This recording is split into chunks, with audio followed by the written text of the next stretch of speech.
Hi everyone, this is the C# Tricks channel. In this video, I aim to talk about Git, set up the initial configurations, and create the first commit. In the previous video, I added changes in the codebase, and now it's time to commit them to the repository.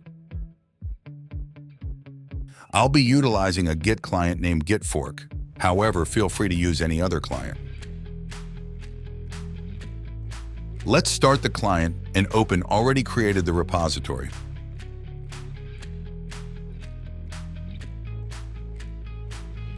Please pay attention to the changes ready to be committed. Here we have 642 modified files, much more than we created. This arises because Git detects not only the application source code, but also temporary files, compilation files, and so forth. Storing these files in repositories is unnecessary because they are auto-generated.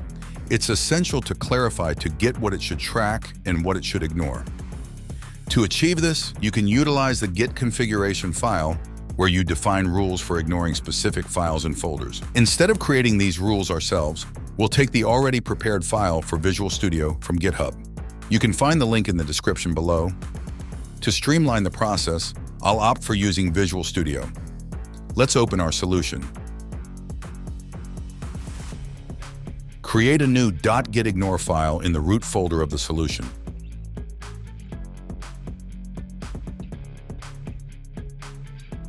Copy file content from GitHub and paste it to the local file.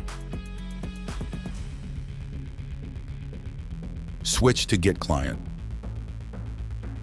As you can see, the quantity of files significantly has been reduced. .gitignore file is also on the list to be committed. It's time to stage files and commit changes. Let's compose a meaningful commit message. For instance, introduce projects hierarchy.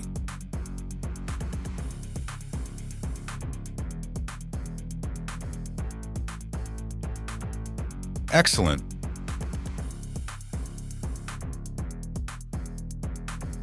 In the upcoming video, we'll develop a Bootstrapper class and run the application.